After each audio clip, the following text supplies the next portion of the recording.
Hi everyone, Pat is welcome to a kit review. So this landed on my door this morning, my doorstep even.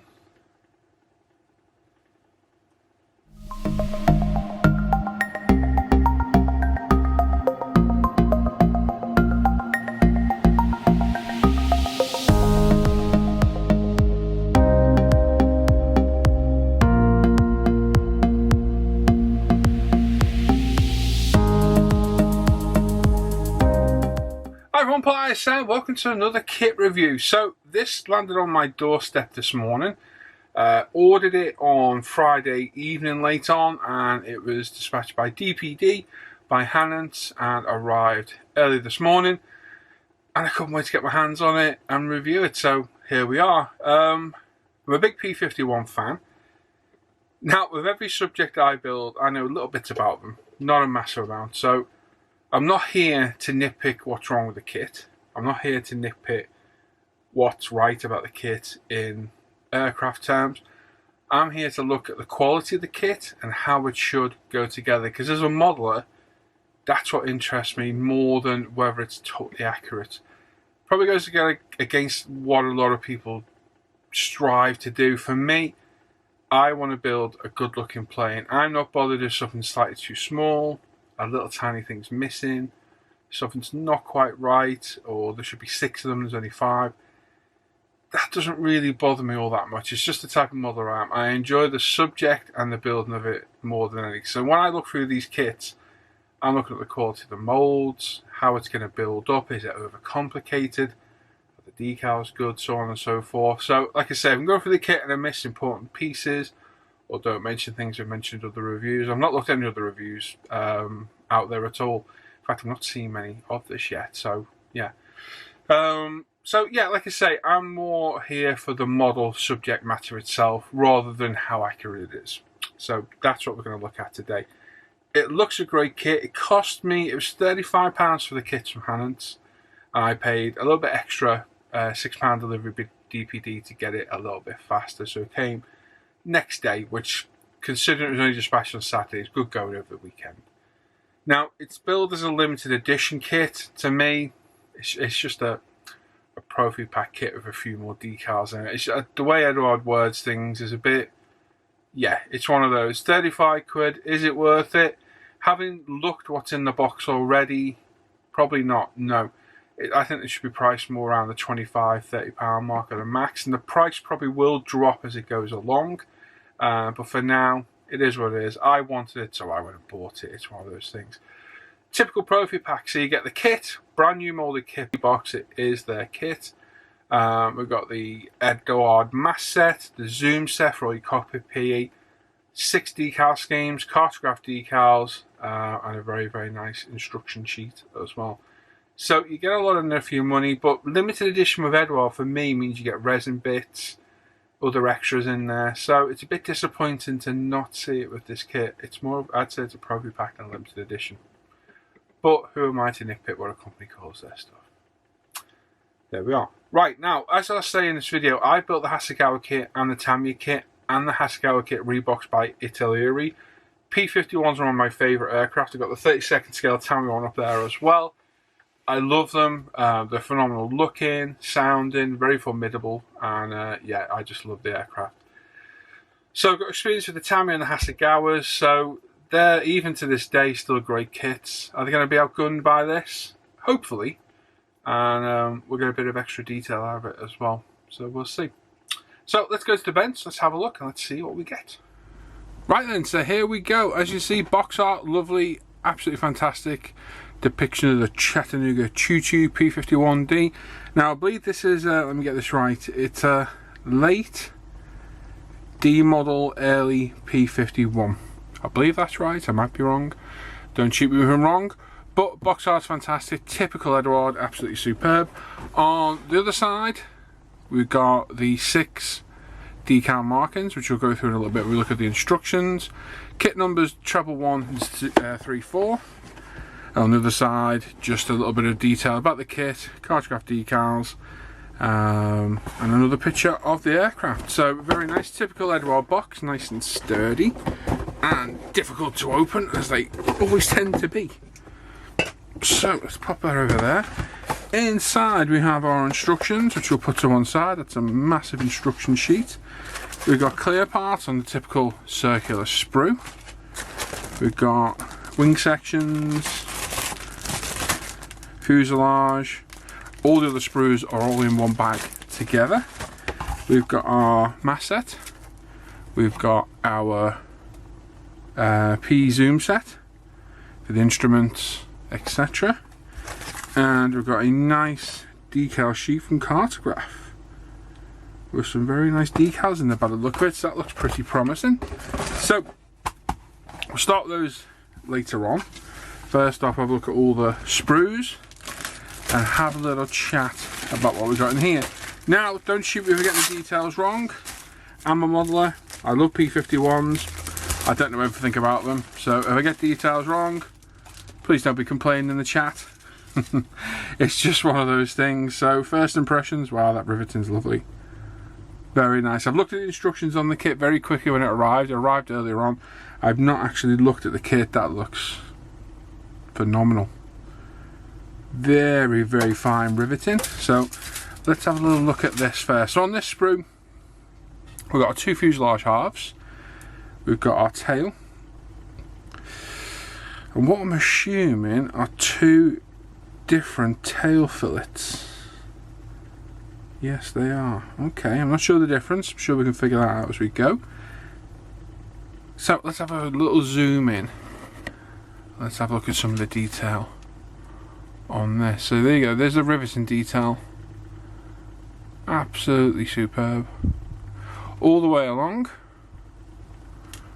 Really, really nice. That's beautiful. Very, very fine riveting. You'll have to be careful you don't lose those through primer and paint though, so take your time with your paint.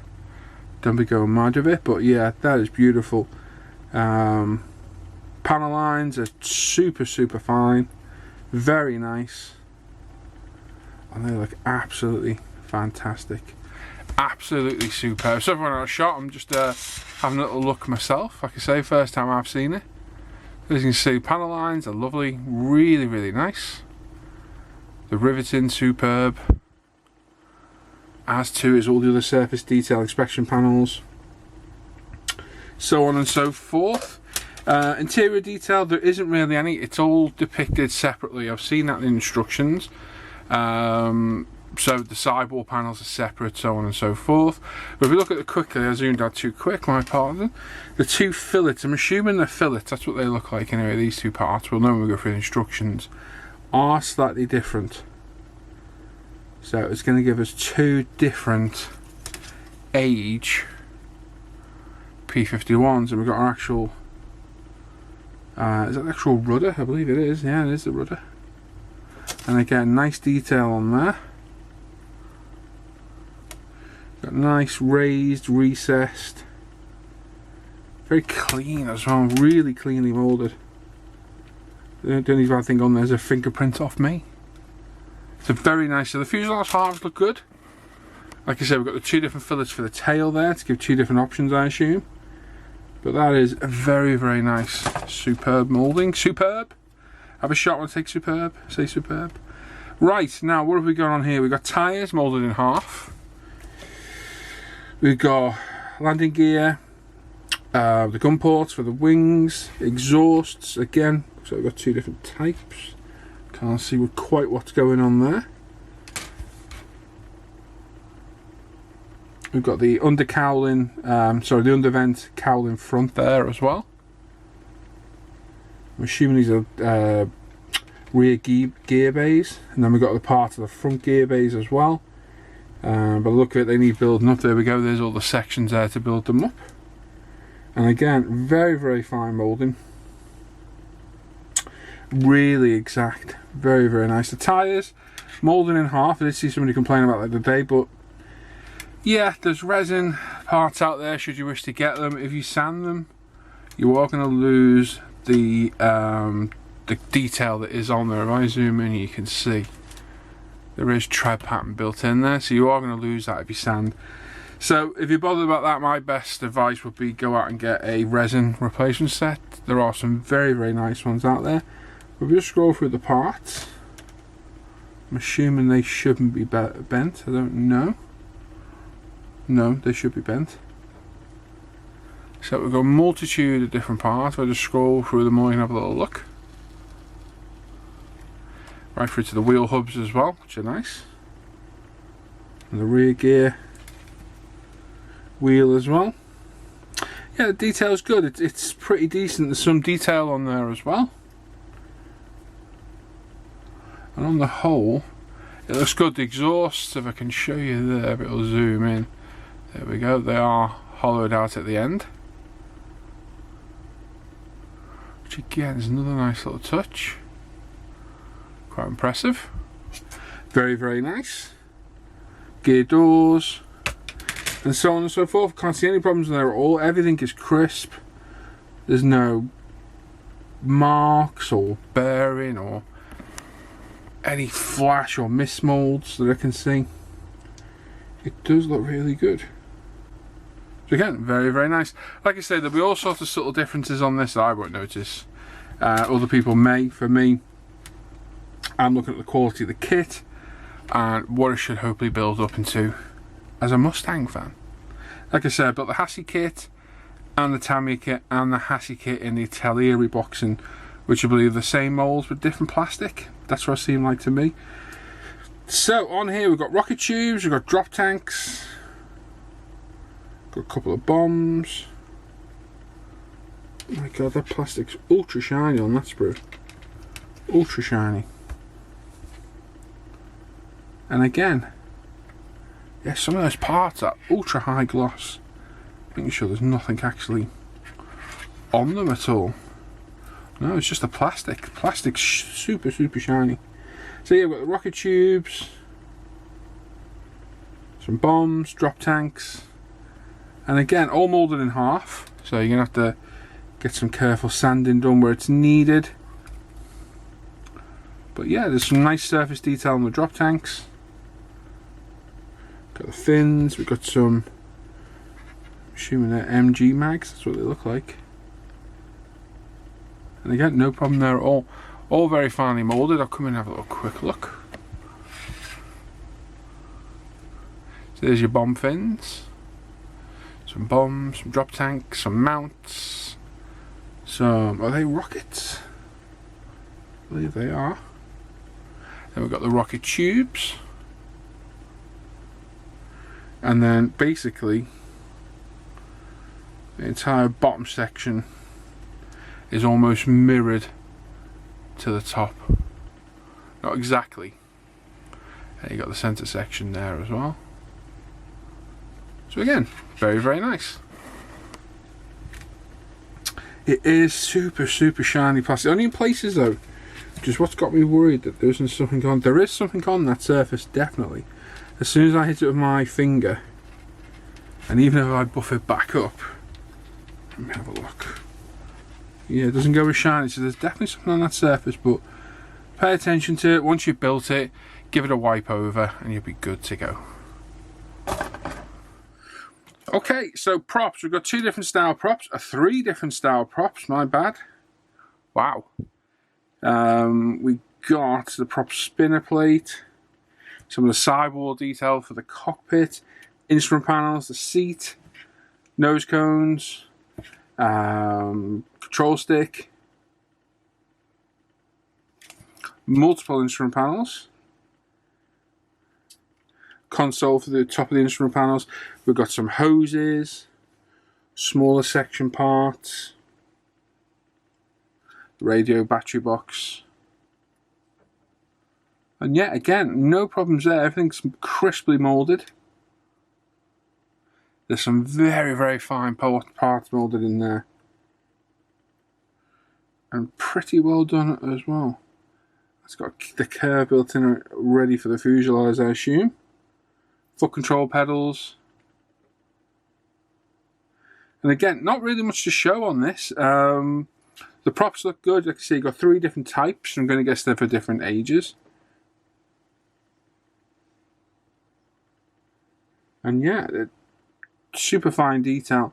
Even the likes of the fine wiring, if we come into this bit here, if you have a look just there, you've got all the wiring detail built in, the connections, really, really nice. Onto the IPs there, again, raised surface detail there as well. Obviously, if you're using the PE, you're not going to need that, but it is there. Sidewall detail, really nice as well. The seat's good. It's got raised rivet detail on it already. And again, down to these hoses. Very, very fine hoses. Very, very fine parts there. Ultra, ultra small parts. And very crisp. Really, really crisp. Very nice. The control stick over there. Again, very, very nice. I think that's going to be the main point of this kit. It's going to be very, very nice. So lovely. 3 different props, like I say. I'm not sure that they're completely different types. As far as I know, that's probably the one we'll be using, because that's the one I put on most of my P-51s. There's obviously some differences with these, whether it tells you instructions, I don't know. We will certainly have a little look and see. But from a kit point of view, as a model maker, everything is just beautifully moulded. Very, very fine detail. And I'm yet to find a fault with the actual kit itself, as in moulding. My only complaint so far be with the 2-piece wheels. So again, very, very good. Now, up and lower wing surfaces. Let's have a little look. So, now, a point of contention for a lot of people on the P-51s. On the real aircraft, the riveted detail was often puttied over. I believe it was for aerodynamicy. And then the wings were painted silver. So on a normal natural metal finish P-51, the body is natural metal. Some parts of the wings are, the rest of it is painted silver. Each one I've done, I've left the rivets on. On this one, they're not there, they're gone. So this shows you what, for the most part, they're depicted. Now, I say it's a bone of contention because I believe there are pictures out there of them without the rivets filled in. So it's up to you what you do. At the end of the day, it's that old cliche, it's your model, do what you wish. But with this one, your hands are tied because they're already gone. So that's just one of those things. The rivet detail's underneath, and it is absolutely amazing again. It's super fine riveting. But on the top surfaces, the panel line work is lovely again. And on our flaps, let's have a look. And I assume there are elevators separately as well. The engraving and riveting work is just amazing. It really is super fine. Very, very nice. I'll zoom in to have a look in a sec. I'm just having a look around myself. So this looks to go together in a similar way to the HASE kits and the Tamiya, where this little part of the back slots in to the fuselage. I'm assuming it's the same. It looks to be. But on this, you've got your drop flaps, and I'm going to guess the ailerons move as well. I'm not so sure whether they're posable or actually movable. I'll know that in a bit when we get to the instructions, but the Tamiya kit and the HASE kit, they're not. If you want to drop them, you've got to drop them yourself, and it takes a lot of surgery to do. I know because I've done it. So it's nice to see on this that we're probably going to get the option to do either or. So that's pretty cool. We've got the tails there as well. Looks like, horizontal stabilizers there for the back. The elevators are there as well. Now it looks to be, I'm not sure, we've got 2 different types of elevators there. And they're in halves as well, so they're going to be gluing together like usual. Again, we'll have to look through the instructions. That's going to clarify everything. But for the most part, it looks really good. Very nice. Some of the plastic is really thin in places. You can see through the kit. So just be aware of that when you're like manipulating. And these pieces at the back are ultra thin, these 3 parts. Very, very thin parts, so just be careful that you don't damage them at all. But I'll zoom in so you can see the wings. So these are the wing upper surfaces. As you can see, all the rivet detail that would normally be shown is gone. And we're left, for the most part, with the panel lines on top. That's on both sides. Whereas underneath, we've got the riveting detail fully on show in the centre, and as you can see, these parts at the back, ultra thin, so just a bit of care with those is going to be needed. Horizontal stabilisers at the back, they look good. Again, like I said, they're moulded in half, so they're going to need gluing together. No hardship, pretty standard part of the core. So, that looks good. Again, I've got nothing to complain about there. One of the wings upper surfaces has come off its sprue point now, which is a bit of a shame, but it doesn't look to have caused any damage. No, it's fine. So again, it's looking good so far. We will know when we build it. So, clear parts in the typical Eduard little Ziploc bag. Is everything still attached to the sprue? It appears to be. Right, so on here we have got 3 different canopies. I'm going to guess, because it's quite hard to spot the differences in the canopies. We've got 3 different ones. Again, the instructions will tell us. You've got your front screen, you've got your gun sight. We've got a couple of gun sights actually. A lot of clear parts that are going to be used for navigation lights, I assume. And again, these circular trees from Eduard are just phenomenal. Really, really nice. Just, you have got a habit of losing some of these larger outer parts, so they could probably benefit from being connected to the end. But obviously, by Eduard's standard of moulding, it doesn't really require that. There's no seam on them. I would say, though, the clarity is pretty poor on them. The quality of the glass isn't the best. If I come in to have a look, it's probably not going to show for you guys. Yeah, it does actually. There it is. It's pretty distorted, and that, you know, it is a curved part, so. But even when looking straight through, down on it, as you can see with the cut mat, it is pretty distorted and not as clear as it could be. But that's just one of those things. There's vac form canopies out there if you want to have a go popping one on. For the most part, and for me, I'll be happy with these. They will be just fine. No bother at all. But yeah, just be careful with these, because these larger parts got a habit of wobbling around and then snapping off and then getting damaged. But there's lots of clear parts on there, including some ultra fine parts at the top. But it's good to get the options. What they're doing with the options, I don't know. We'll look through the instructions, whether they're planning ahead for other releases. More than likely probably what it is. Whether they're going to do a K or what, I don't know.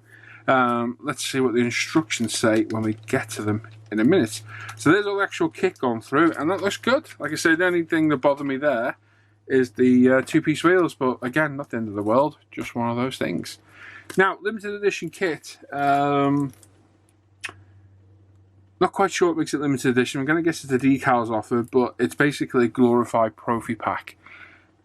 And I would say it's a little bit expensive for what it is.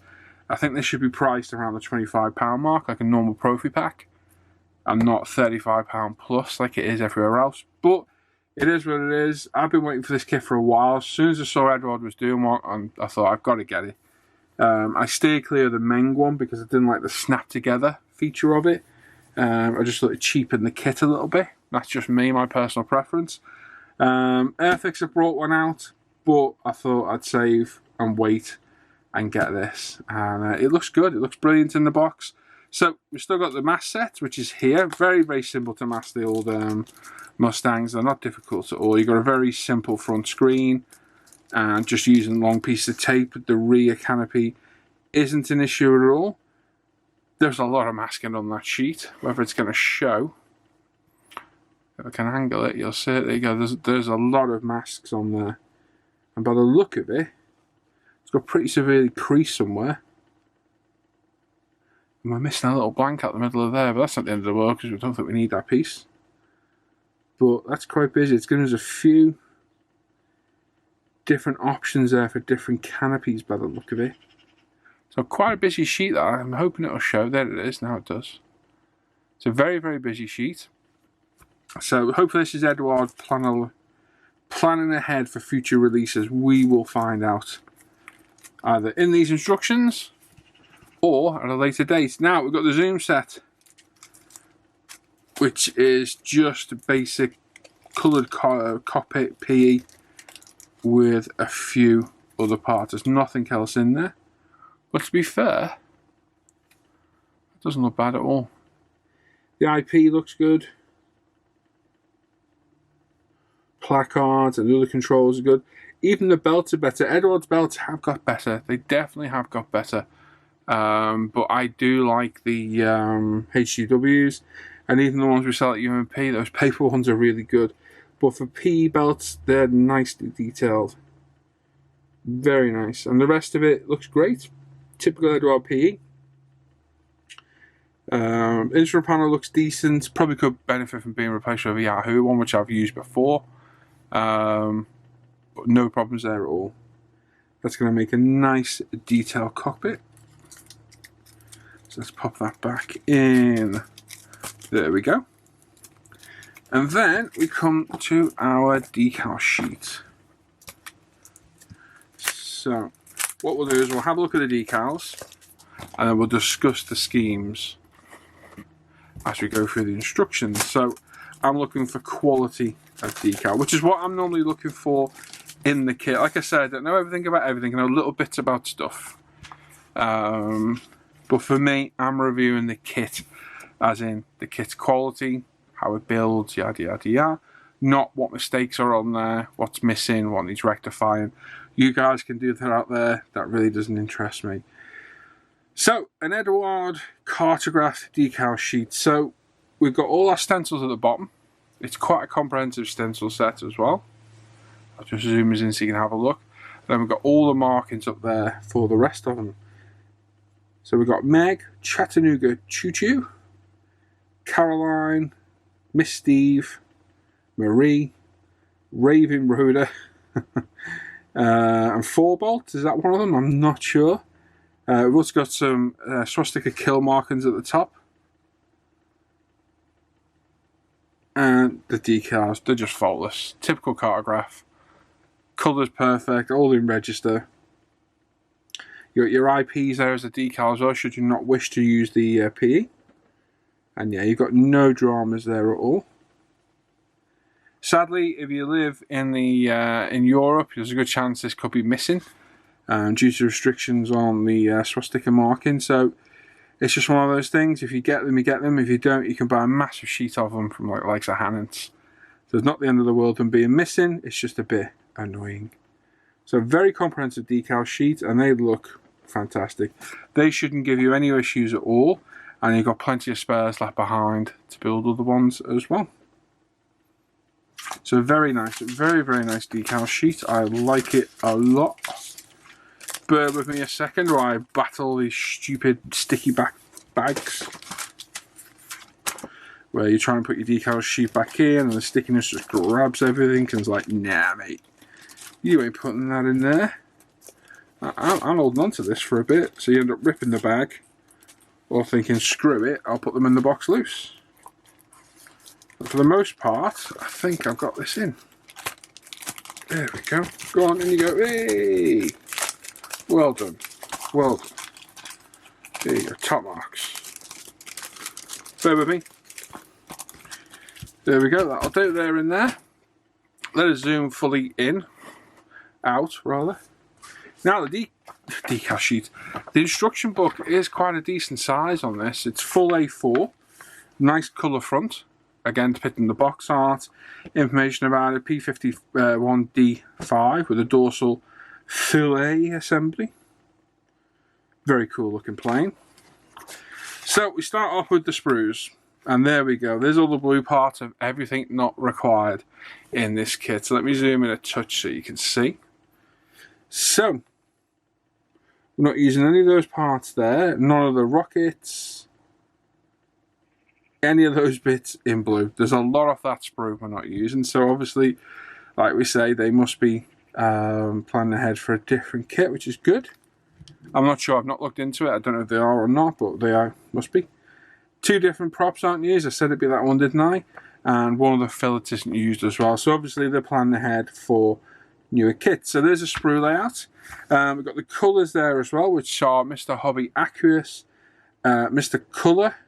We've got mission models, Mr. Metal Colour, and Mr. Colour Super Metallic as well. It's a good long list, so if you want to have a look, have a little pause, and you can make a note of those. Let me zoom in for you if you want. But there you go, there's all the colours required. So what's it giving us for the natural metal finish?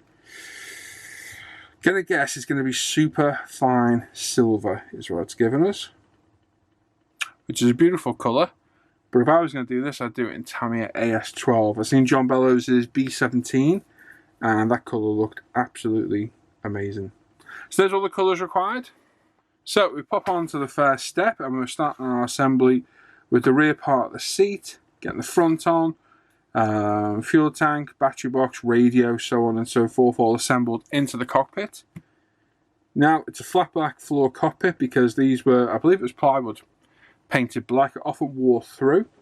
And again, I've done a HASE kit, and I did a wooden veneer floor in mine, and it did look rather good. Now the seat looked quite good out of the box. There are some beautiful resin seats out there from somebody, I forget what name it was. I've used it before. It looked absolutely phenomenal. Really, really good. Sideboard detail. Now this is where you got to start paying attention for your photo etch, for your different colours, for parts that need surfaces removing off them, and then the photo etch is called out along with the colours. Now, if you're using the coloured photo etch, you don't put it on until you're painted. So make sure you get it all painted up. You're going to have to get the surface prepped first by sanding it or using a chisel on it. Then prime it, prep it, ready for the PE afterwards. So bear that in mind. And then we're assembling all that into the fuselage halves. And again, the other side, wall detail to the other side, all associated photo etch, and the red is parts needs removing, so just pay attention to it. Getting the fuselage halves together with the rear landing gear bay in there as well. And again, taking off a little, is that an intake? Could be. Off the side, that's coming off. Then we've got our gear bays at the front, so they need assembling. So quite a bit to do on those, to be honest. You've got to assemble the front and the rear and the centre section, and then put the onto the back plate of it. And then you've got lots of little sections in there to add. So quite a bit involved in there as well. You then mate in the gear bays to the lower half of the fuselage. You've got some holes to drill, and then getting the upper surfaces on. Getting the ailerons on there. And the gun ports at the front as well, which is separate.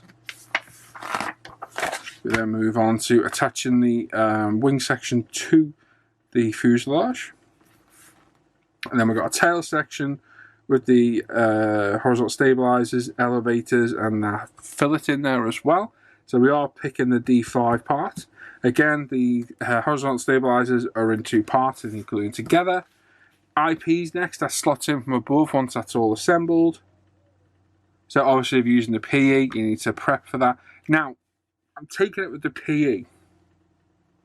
It's giving you an already smooth IP, and then you've got the raised ones in there to add it as you such with the decals. So that must be that. Got the cowling for the top of the IP, the gun sight. So what are we going to do? We're going to put a 0.2mm hole into the side of that. Only if you use PE. Right, so you're going to have to pay attention to your instructions here because things are changing. And you need to figure out what's what on there. We've got the rear gear strut in. We've got the vent on the back. And okay, let me just have a look. So all that's okay.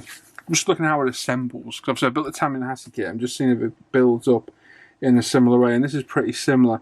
Now, on this, all this down the back, it's really tricky to sand. You're going to have to really take your time. And you're probably going to end up having to add a lot of detail back as well.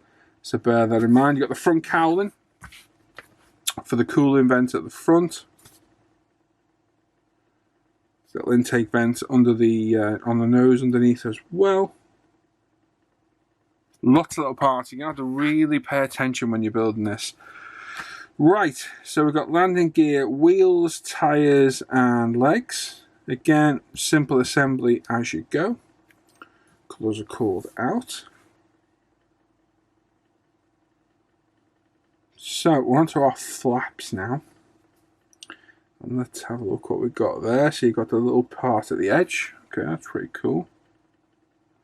Camouflage colour demarking only. Okay, so if you're doing the demarking with the camouflage, you've got to paint the inside of them, because obviously when they're lowered or raised, you'll see underneath. So that's those.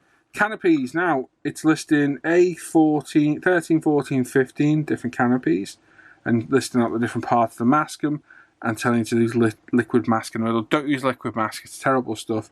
Just mask it with all the masking tape once you're done. So we're getting our flaps in, which have dropped, gear doors, gears, the other part of the gear doors as well, and there's the aircraft on its own wheels. We've got our props, our spinner, the exhaust going in place as well. So we've got different exhausts depending on the schemes used in the back. I guess I'm going to have different canopies for the different schemes in the back, yep. And different mirrors, yeah. Again, you have to really pay attention to what you're doing here and making sure you're using the right part. It looks as though there's 3 or 4 different exhaust types, a couple of different front mirror sections. Yeah, you're really going to have to watch when you're building this, you're not using the wrong parts. Drop tanks are there as well. 2 different ones, 2 different sections, and that is the basic assembly of the aircraft done. So, aircraft themselves. So we've got the box art one, which is Chattanooga Choo Choo. So, it's a very striking scheme. I do like it. I won't build that one purely and simply because most people who buy the kit will probably end up building that one. And I like to be a touch different. I know I've got other decals somewhere knocking around for a P-51. So whether I'll use those or carry with these, I don't know, or maybe source some other ones, I'm not sure. I like to be slightly different, and I'm very picky on my decals. This is Meg, so you got the red nose and spinner, red tail, ID bands on the wings and the side fuselage. The Chattanooga one have those? No, it doesn't. Okay. So again, nice scheme. You got Marie. Now this is a nice bright scheme, really, really cool. It's Marie. You got the red nose, spinner, tail, ID bands on the inner sections of the wings, end sections of the wings, and that is a very, very colourful aircraft and very striking as well. We got Roving Rhoda in green. Is it olive drab? So half green, half natural metal finish, yellow tail, and the checkered nose and red and yellow spinner. We've got Miss Steve with the blue tail, blue nose, ID bands, and again, very, very nice. And we've got Caroline, which is another colourful one, red, blue tail, green front section on the nose. And red somewhere. Where's the red? Same red. Am I being blind? Okay, I have no idea what's going on there. It's calling out red for somewhere. I can't see it. I must be going blind. Excuse the magpies fighting outside. So there we go, that's it. So they're the schemes included in the kit. There's none that really catch my eye. I'll have a good look around. I like to Google pictures of the real aircraft and look at them there. To get an idea of what they actually look like, but yeah, it does look good. There's some nice schemes in there. Now, lacquer painted areas. So the dark silver colours are aluminium lacquer, so basically they've been painted. So you got the upper surfaces from parts of the wings, the elevators at the back, and the lower sections there as well. Natural metal finish is going to be all sides of the fuselage, all the way up to the nose, bar the steel around the exhaust. Front parts of the elevators, horizontal stabilizers, and our flaps and ailerons as well. And fabric covered areas are represented with a star, which is there at the back on the elevators. So again, nice bit of info to see. It's a good sign of what we've got. And then we've got the stenciling. So not a huge amount of stencil on the P-51s, but certainly enough to keep you busy, but easily marked out and depicted there. And there's literally every side. What I do like about this is you get every side. Sometimes some models, they'll show you one side, you've got to guess the other, and I can't stand that. So all the stencils are clearly depicted there as well. And again, it's a really, really nice layout. So again, cracking instruction book. Looks absolutely superb. Okay, here we go. So what do I think? It does look really good. I got no real complaints about that at all. There's a lot of extras in there I'm not going to use, but obviously they're planning ahead for other kits. Decal schemes, whilst they're not the most, not the ones I'd really pick, the schemes themselves are very nice. The decals look fantastic. And the colour call-outs and the labelling for the metal work and the stencils is great. It's a very, very good instruction book. It's definitely one of the best ones I've seen from Eduard. Really comprehensive. Good list of paint codes. Always very easy to read once you get used to them. And yeah, they look great. The zoom set, fantastic. Mask set, great. The kit itself looks phenomenal. The riveting on it is beautiful. The panel lines are great. It's got the correctly depicted puttied wings as well. So it's nice to see. And it'd be interesting to see what other kits, P-51s come out and other schemes come out with their later offerings. So that's going to be interesting to see. But for me, it looks great. Now the important question is, will I build it? I really, really want to, but if you know me, you'll know my aircraft mojos took a big nosedive. I've got a part build 32nd scale P-47 under here from HASEGAWA, and I start them and I just lose interest as I go. I think I'm aiming too high going for 32nd scale, so 1/48 may be the answer. Who knows? But am I going to sit here and say I'm going to build it? No. I'm not going to sit here and say that. We'll see what happens, and let's see what becomes of it. You'll know about it. I'd like to come back at a later date and add to this review and, say, here's the kit built, here's the good points, bad points, blah, blah, blah. So if we do that, we will. But if I don't build it, I don't. We'll see. And there we go. So yeah, I'm impressed by that. I still think it's priced too high. I think it should be a little bit cheaper. It will come down in price over time. The initial release price, it's a tad high because I'd say it's a Profi Pack. It's not a limited edition. Like I said before, limited edition for me from Eduard means you get little bits and bobs extras, some resin details. It would have been nice to get a resin seat. Resin wheels would have been good as well. And that would have made it a limited edition. And then you could have released this as a Profi Pack later on down the line. But it's just one of those things. It is what it is. It's a brand new 48 scale P-51. It looks really good, and hopefully it'll build up great as well. So it's all good. It's all good. And yeah. So there we go. So you may see this built at some point. You may not. If we do, we'll come back and discuss the good and bad points. And if we don't, yeah, that's that. So there we go. Thanks. So, as always, check out the International Scale Modeler Facebook page and forum. You're on our channel now, so subscribe to us, give us a thumbs up, thumbs down, give us a like, hit the little bell for notifications, and go look at all the other videos on the channel as well. Friday nights, we've got our live show. We do a live show every Friday night. You can go find details about that on this channel with his previous shows. And on Facebook, there's a Live at the Bench Facebook group you can go and join, where all the links are put up. We've got the Off Air Hangout group as well for our Off Air Hangouts. You can have a laugh with me and the guys. Check out upretail.com and my Paul ISM Facebook page as well, where all my modelling is shared. So there we go. So I'll catch you all later. Take care. Bye-bye.